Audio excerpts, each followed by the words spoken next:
नमस्कार दोस्तों। पिछले 15-20 सालों से देश में ऐसा माहौल तैयार किया जा रहा है जिसमें हर मुसलमान को शक की निगाहों से देखा जाने लगा है। घटना होने से पहले ही उसे मुजरिम मान लिया जाता है। एक शब्द है एम्पैथी, यानी किसी विषय, भाव या घटना को समझना हो तो उसमें खुद को रखकर देखना। तो अगर मैं मुस्लिम होता तो कैसे अपनी बात रखता ताकि लोगों को पता लगता कि एक हिंदुस्तानी मुसलमान क्या सोचता है। इनकी तो किताबों में लिखा है कि काफिरों को मारो। फिर तो ये मुसलमान लोग जहाँ कहीं भी किसी भी काफिर को देखते होंगे फौरन मार देते होंगे। नहीं मारते, लेकिन क्यों? उनकी तो किताब में लिखा है ना ऐसा। यही कहते हो ना तुम लोग, फिर क्यों नहीं? लोग बिना पूरा कंटेक्स्ट जाने हुए ही ये सब बातें करते हैं। अच्छा ये बताइए कि देवी देवताओं की आरती और चालीसा में दुष्टों का संहार करने की जो बातें कही जाती हैं उसमें दुष्ट किसे कहा गया है और संहार का क्या मतलब होता है? नहीं पता है? पता तो होगा। मुसलमानों की किताबों में ही झांकने का शौक है क्या? बेअदबी के नाम पर लोगों को मारने वाले इसी देश के हैं या नहीं? सुख संपत्ति, बच्चे पाने इत्यादि के लालच में आए दिन तंत्र मंत्र के चक्कर में इंसानों की बलि चढ़ा देते हैं लोग। वो किन किताबों में लिखा है? कहाँ से सीखा है उन्होंने ये सब? किताबें किसी की भी हों, कोई भी हो, उनमें लिखी सारी बातें मानते कितने लोग हैं? लोग हमेशा से ही अपनी सहूलियत के हिसाब से दीन धर्म को मानते रहे हैं और मानते रहेंगे। कुरान की ही कुछ आयतें यहाँ दी हैं, आप उनको पढ़ लो और तसल्ली कर लो। लोग कहते हैं कि जहाँ पर भी इनकी संख्या ज़्यादा हो जाती है ये लोग वहाँ अपने हिसाब से शासन सत्ता चलाने लगते हैं। लेकिन इसी देश में ये कहा जाता रहा है कि जो हिंदू हित की बात करेगा वही देश पर राज करेगा। क्या इस देश में हिंदू बहुसंख्यक नहीं है? बहुसंख्यकों के हितों की बात करना ही तो आजकल राष्ट्रवाद कहलाता है। क्या यहाँ हिंदू राष्ट्र बनाने की मांग नहीं की जाती है? जिस भी देश में जो वर्ग बहुसंख्यक होगा या ताकतवर होगा वो अपने हिसाब से ही सत्ता चलाता है। इसमें नया क्या है? अरब कंट्रीज में बहुसंख्यक मुस्लिम ही तो रहते हैं। फिर तो वहाँ किसी मुस्लिम को कोई जुर्म करने पर सजा ही नहीं होती होगी। अच्छा होती है? अगर सजा होती है तो वो लोग ये क्यों नहीं कहते कि ये तो मुस्लिम है, अपना भाई है, हमारे मजहब का है, इसलिए इसको छोड़ दो? क्या उसकी जगह किसी गैर मुस्लिम को पकड़कर सजा दे देते हैं? सद्दाम हुसैन को मौत की सजा देने वाला जज कोई और नहीं बल्कि एक मुस्लिम ही था।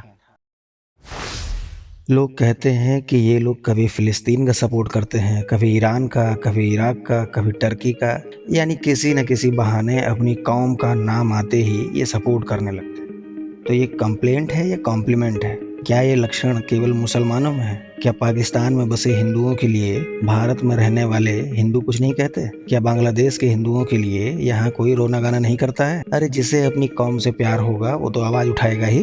ये तो फख्र की बात है। शायद बाकी लोगों को या तो अपनी कौम पर फख्र नहीं है या कौम से कोई मतलब नहीं है।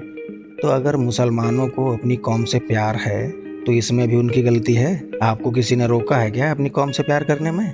बांग्लादेश में रह रहे हिंदुओं के लिए दिन रात रोने वाले ये क्यों भूल जाते हैं कि बांग्लादेश बनने से पहले वो पाकिस्तान ही था और जिन बांग्लादेशी हिंदुओं के लिए लोग रो रहे हैं उन्होंने उसी पाकिस्तान को अपना मुल्क चुना था। तो कौन असली वतन परस्त है और कौन नहीं कहने की भी जरूरत नहीं है, सबको समझ आ रहा है। लोग कहते हैं कि ये लोग खाने में थूकते हैं, जिहाद फैलाते हैं, आतंक फैलाते हैं, अलतकिया करते हैं। आतंकवादियों से तो मुस्लिम खुद परेशान हैं। कश्मीर में जो आतंकी आते हैं उनकी गोलियों का शिकार क्या मुसलमान नहीं होते हैं? वैसे उन आतंकियों को रोकने के लिए फौज से पहले जम्मू कश्मीर पुलिस फोर्स के जवान मौजूद होते हैं। तो क्या उन पुलिस वालों की कोई अलग कुरान है? जिहाद और सेकुलर शब्द को इस देश में जितना गलत ढंग से प्रचारित किया गया है वो तो गजब ही है। और अब इसी में अलतकिया जैसा जुमला भी शामिल कर दिया जाता है। इस्लाम को जानने से पहले केवल इतना समझ लीजिए कि उसका ओरिजिन इंडिया नहीं है, वो सऊदी अरब से ओरिजिनेटेड है। इसलिए ये काफिर, जिहाद, अलतकिया का किसी हिंदू से कोई लेना देना नहीं है। रही बात सेकुलरिज्म की तो इस पर आगे चलकर कभी कोई और प्रेजेंटेशन बनाएंगे। हाँ, तो ये होटलों में काम करने वाले जो खाने में थूकने वाले मनोरोगी हैं उनका इलाज तो पुलिस अच्छे से कर ही रही है। लेकिन ये लोग जो खाने में थूकते हैं उनके होटलों में खाना खाने सबसे ज़्यादा कौन जाता है? सोचो। क्या वो खाने में थूकने वाला सबका नाम पूछकर खाना परोसता है? क्या कोई मुस्लिम उसका थूका हुआ खाना खा लेगा? लोग कहते हैं कि ये लोग एक जगह इकट्ठे झुंड में रहते हैं। इसके पीछे सबसे बड़ा कारण ये है कि बाकी लोग खुद नहीं चाहते हैं कि उनके आसपास कोई मुस्लिम रहे। हालांकि यही सिद्धांत बाकी लोगों पर भी लागू होता है। सभी लोग अपने जानने वाले, अपने एक जैसी संस्कृति वाले लोगों के साथ ही रहना पसंद करते हैं। अरे लोग तो हिंदू राष्ट्र बनाकर मुसलमानों को देश से भगाने पर आमादा हैं। तो जब कोई उनको अपने आसपास रहने ही नहीं देगा तो नेचुरली वो लोग वहाँ ही रहेंगे जहाँ बाकी के मुस्लिम लोग रहते हैं। अब तो हिंदूवादी सरकार है, उसके रहते तुम्हारा कोई बाल भी टेढ़ा नहीं कर सकता। तो अगर आपको मौका दिया जाए किसी मुस्लिम बाहुल इलाके में रहने का तो आप रहोगे? मान लेते हैं कि मुस्लिम डरपोक हैं, लेकिन बहुसंख्यकों को किस बात का डर है जाके मुस्लिमों के इलाके में रहें धौंस के साथ? देखो बात सिंपल सी है, जहाँ जिसे अच्छा लगता है, सुरक्षित लगता है, वो वहाँ रहता है। अगर किसी को किसी से डर लगता है तो ये शासन प्रशासन सरकार की जिम्मेदारी है कि वो अपने नागरिकों की सुरक्षा करे, भयमुक्त समाज का निर्माण करे, कोई क्राइम होने पर उचित कार्रवाई करे। लेकिन ऐसा है क्या?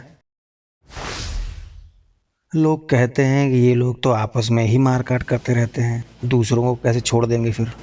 आज भी किसी भी थाने में चले जाइए, सबसे ज़्यादा क्राइम किसने किसके खिलाफ रिपोर्ट किए हैं जाकर खुद चेक कर लीजिए। आपस में किसका कितना भाईचारा है सब पता लग जाएगा। इसके अलावा ऐसा कहने वाले लोग ये भूल जाते हैं कि महाभारत के युद्ध में 100 कौरवों को मार दिया गया था। मारने वाले आपस में भाई बंधु थे, रिश्तेदार थे, गुरु शिष्य थे। तो क्या मुसलमानों को भी इन सब बातों का इस्तेमाल अपनी कुंठा निकालने के लिए शुरू कर देना चाहिए? वैसे एक तरफ तो ये कहते हो कि ये आपस में लड़ते रहते हैं, दूसरी तरफ ये भी कहते हो कि काफिरों को मारने की बात लिखी है। ये दोनों बातें विरोधाभासी हैं।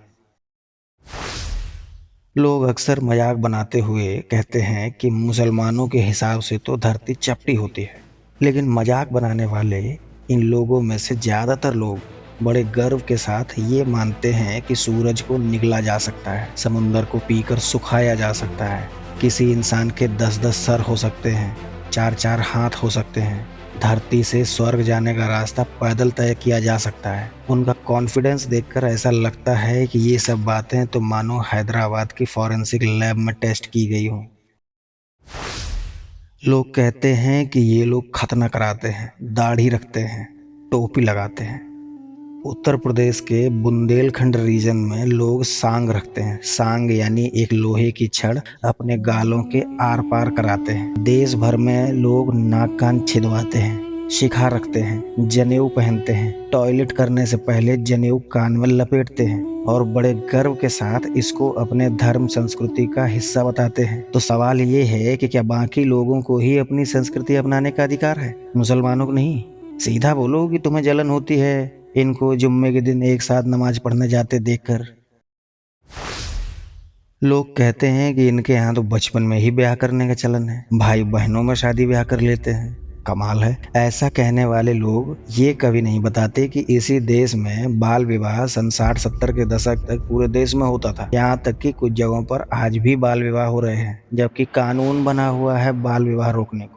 रही बात भाई बहनों में शादी होने की, तो उत्तर प्रदेश, आंध्र प्रदेश, महाराष्ट्र जैसे प्रदेशों में मामा की लड़की का ब्याह बुआ के लड़के से भी होता है, यानी सगे भाई बहनों की औलादों में विवाह संबंध। क्या उनकी औलादें आपस में भाई बहन नहीं होती हैं? वैसे ब्लड रिलेशन में मुसलमानों में शादी ब्याह होते ही नहीं है। फिलहाल तो इतना जान लीजिए। लोग कहते हैं कि देश के लिए मुसलमानों का कोई योगदान नहीं, वो यहाँ किराएदार हैं बस। योगदान जिसे इंग्लिश में कंट्रीब्यूशन कहते हैं। मुसलमानों का सबसे बड़ा कंट्रीब्यूशन ये है कि मुसलमानों ने इस मुल्क को चुना है, ना कि उनको ये विरासत में मिला है। तुम ही कहते हो ना कि मजहब के नाम पर बने मुल्क में क्यों नहीं चले जाते। मुल्क और मजहब में से मुल्क चुनने वालों पर उंगली उठाते हुए तुम जंगल में नाचते हुए मोर की तरह दिखते हो। बात योगदान की चल रही थी तो कुछ नाम बताते हैं, उनको याद कर लो और अपनी गलतफहमी दूर कर लो।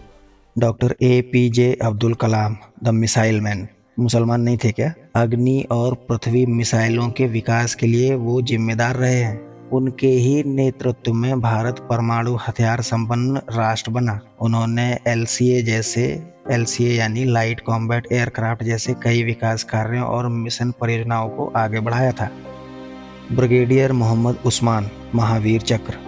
स्वर्गीय ब्रिगेडियर मोहम्मद उस्मान को नौशेरा के रक्षक के रूप में जाना जाता है। उन्होंने पाकिस्तान के साथ 1947-48 के युद्ध के दौरान जहांगीर और नौशेरा पर कब्जा करने के लिए अपनी ब्रिगेड का शानदार नेतृत्व किया था। इस बहादुर अधिकारी ने 3 जुलाई 1948 को नौशेरा में अपना सर्वोच्च बलिदान दिया था।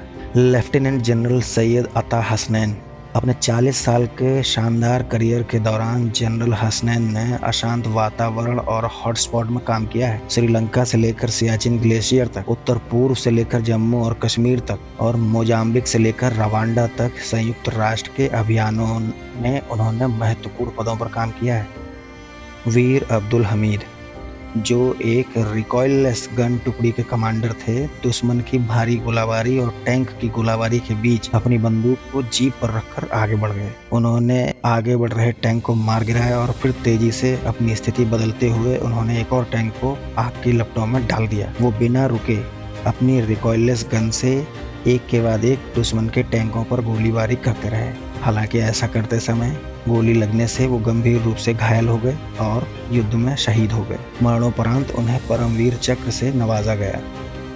स्टैनफोर्ड यूनिवर्सिटी से इलेक्ट्रिकल इंजीनियरिंग में स्नातक अजीम प्रेमजी की कंपनी विप्रो ने 66 देशों में मौजूदगी के साथ $10 बिलियन से अधिक राजस्व अर्जित करने वाली आईटी, बीपीओ और आरएनडी सेवा संगठन की स्थापना की है। उनकी संस्था 7 से अधिक भारतीय राज्यों में 3.5 लाख से अधिक स्कूलों के साथ काम करती है। आप बात करते हो योगदान नहीं है, और कैसा योगदान चाहिए भाई? ऐसा नहीं है कि मुसलमानों में कमियां नहीं हैं और सब कुछ पिक्चर परफेक्ट है। मुसलमानों को भी पता है कि उन्हें नया बहुत कुछ सीखना होगा, पुराना बहुत कुछ भुलाना होगा, ताकि वो समय के साथ चल सकें। उन्हें इस बात पर गौर करना होगा कि क्यों उनकी कौम का नाम हर घटना से जोड़ दिया जाता है, चाहे कितनी मुश्किलें क्यों ना आए। उन्हें सब्र रखना होगा और सब्र रखने की ये हिदायत उनकी किताब में दी हुई है। इसलिए दुनिया भर की तोहमतों और पूर्वाग्रहों के बावजूद भी एक हिंदुस्तानी मुसलमान आज हर क्षेत्र में तरक्की कर रहा है, चाहे आईटी सर्विसेज हो या यूपीएससी, मेडिकल हो या इंजीनियरिंग, हर जगह परचम लहरा रहे हैं। कुरान की मेरी पसंदीदा आयतों में से एक ये है, विद हार्डशिप कम्स ईज।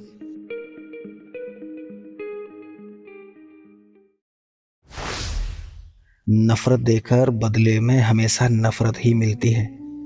ये बात हर इंसान पर लागू होती है, चाहे वो किसी भी जाति, वर्ग, पंथ, धर्म, मजहब का फॉलोअर हो।